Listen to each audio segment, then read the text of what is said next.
आज हम जिस मूवी को एक्सप्लेन करने वाले हैं उसका नाम है माय मैन, जो 1996 में रिलीज हुई एक फ्रेंच मूवी है।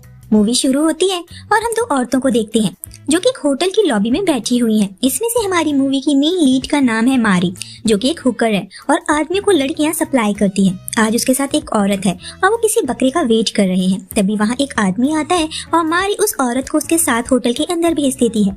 इस औरत का आज पहला दिन है, इसीलिए वो मारी से कुछ टिप्स मांगती है। मारी अपनी जॉब को काफी एंजॉय करती है, उसे आजादी पसंद है और पैसा भी। वो आदमी को खुश करना पसंद करती है, चाहे वो किसी भी उम्र का क्यों ना हो। एक रात काम से लौटते वक्त एक ठंडी रात में वो एक बेघर आदमी को सीढ़ियों के नीचे सोते हुए पाती है।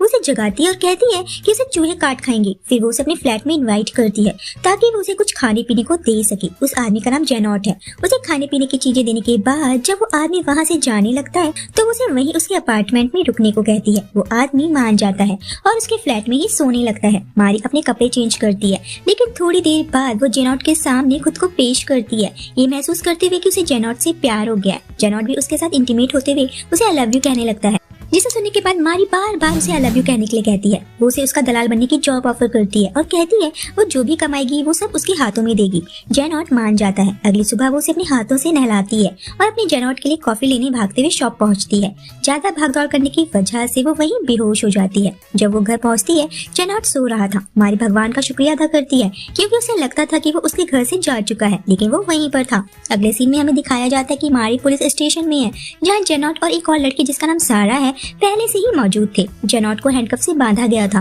पुलिस मारी से पूछताछ करने लगती है। मारी बताती है कि वो अपनी मर्जी से ही काम करती है, ना कि किसी ने उसे फोर्स किया है। उसे पैसे और आदमी पसंद है। फ्लैशबैक में हम जेनॉट को सड़क पर घूमते हुए देखते हैं। वो अपनी इस नई जिंदगी के लिए मारी को थैंक्स कहता है। प्रेजेंट में पुलिस मारी से पूछती है कि क्या वो जेनॉट के पास्ट के बारे में कुछ जानती है। मारी कहती है कि उसे उसके पास्ट से कोई लेना देना नहीं है। उसे जेनॉट की स्किन पसंद है, वो उसका है। पास्ट में हम जेनॉट को एक सैलून में मैनिक्योर करवाते हुए देखते हैं, जहाँ सारा नाम की लड़की उसके नाखूनों को शेप दे रही थी, लेकिन उसकी डीप नेक की वजह से जेनॉट का ध्यान भटक रहा था।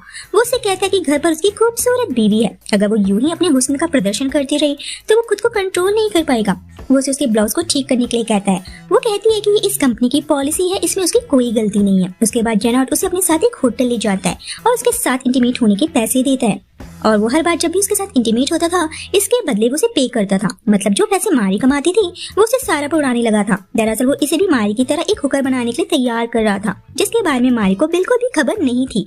वो तो जेनॉट के प्यार में पगला चुकी है। जेनॉट मारी से कहता है कि जिस दिन वो उसे लात मारकर घर से भगाना चाहे तो वो ऐसा कर सकती है। प्रेजेंट में पुलिस वाले से मारी को पता चलता है कि उसका जेनॉट किसी दूसरी औरत यानी कि सारा के साथ इन्वॉल्व है। फ्लैशबैक में हमें दिखाया जाता है कि जेनॉट मारी से खुद का एक स्पेस यानी कि खुद का एक फ्लैट चाहता था, जिसके लिए मारी मान जाती है। जहाँ जेनॉट ड्रिंक के साथ और मारी क्लाइंट के साथ बिजी रहने लगते हैं। एक दिन एक क्लाइंट जेनॉट को मारी के साथ उसके सामने इंटीमेट होने के लिए कहता है। क्लाइंट के जाने के बाद जीन मारी से कहता है कि वो दोबारा ये सब नहीं करने वाला। उसके बाद सारा जीन को फ्लैट की चाबी देते हुए कहती है कि वो जब चाहे यहाँ आ सकता है, उसे नॉक करने की कोई जरूरत नहीं है। नेक्स्ट सीन में जब जीन मारी के कपड़ों को प्रेस कर रहा था, बालकनी में खड़ी औरत उसे सेड्यूस करने की कोशिश करती है। जीन उस लड़की से कपड़े पहनने को कहता है, लेकिन फिर वो छज्जे से चढ़कर उस लड़की के घर आ जाता है और दोनों शुरू हो जाते हैं। पुलिस मारी को बताती है कि जो पैसे उसने जीन को दिए थे फ्लैट खरीदने के लिए, उन पैसों को उसने सारा के ऊपर उड़ा दिया था और उसके लिए एक आलीशान फ्लैट खरीदा था। फ्लैशबैक में हम जीन को सारा के साथ देखते हैं और वो उसे उस फ्लैट की चाबी देता है जो उसने मारी के पैसों से खरीदा था। मारी पुलिस को बताती है कि जब वो जीन से पहली बार मिली थी उसकी हालत काफी खराब थी, इसलिए उसने जीन को सहारा दिया। उधर फ्लैशबैक में जीन सारा को क्लाइंट फंसाने की ट्रिक सिखा रहा था, लेकिन सारा उससे कहती है कि वो ये काम नहीं करना चाहती, जीन के लिए भी नहीं। जेनॉट वहाँ से चला जाता है, लेकिन उसे यकीन है कि सारा उसके पास वापस आएगी और जैसा वो कहेगा वो वैसा ही करेगी, और वैसा ही होता है। सारा उसे एक और मौका देने के लिए कहती है। वो एक होटल में क्लाइंट से मिलती है, लेकिन कुछ करने से पहले ही वो रोने लगती है। वो क्लाइंट असल में एक पुलिस वाला निकलता है और सारा को रोते देख वो उससे पूछता है कि उसे इस धंधे में उतारने वाला कौन है। सारा जेनॉट का नाम बता देती है, इसलिए जेनॉट को पुलिस ने अरेस्ट किया था। उसे 6 महीने की सजा हो जाती है, जिसके बाद मारी का दिल टूट जाता है। सारा मारी के साथ एक बार में होती है, जहां वो अपने लॉयर का वेट कर रही थी ताकि जेनॉट को जल्दी से जेल से छुड़वा सके।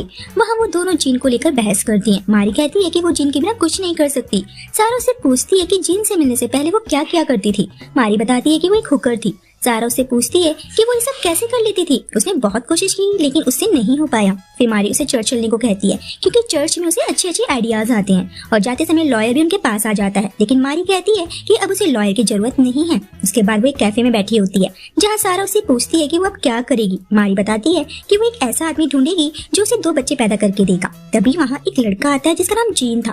उसके पास कॉफी पीने के भी पैसे नहीं होते। मारी उसे अपना ऑफर बताती है कि वो उसे 2 बच्चे पैदा करके दे, बदले में उसका ध्यान रखेगी।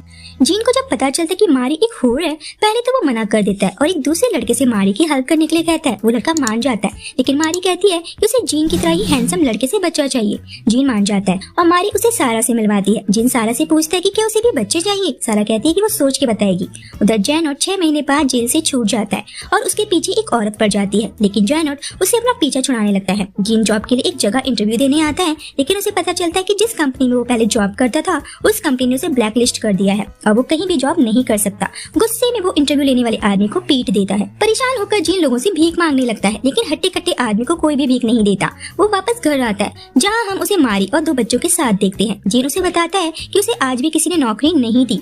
मारी उसे बच्चों को सुलाने के लिए कहती है और फिर वो तैयार होकर फिर से अपने काम पर जाने की तैयारी करती है। वो अभी भी अपने जिस्म को बेचकर घर चलाती है लेकिन अब उसमें पहली जैसी बात नहीं रही। क्लाइंट्स की एक्सपेक्टेशन हाई हो गई है जिसे मारी पूरी नहीं कर पा रही। एक क्लाइंट उसके पास आता है लेकिन उसे बहुत कम पैसे ऑफर करता है। मारी कहती है कि वो फ्री में करने के लिए तैयार है। मारी उसकी काफी इंसल्ट करती है। जाते वक्त वो आदमी सारा से टकरा जाता है और सारा प्रेग्नेंट है। वो आदमी मारी को अनाप शनाप बोलने लगता है। सारा उस आदमी की पिटाई कर देती है और जब वो दोनों घर आते हैं वहाँ जैनॉट बैठा हुआ था। जीन को नहीं पता कि वो कौन है।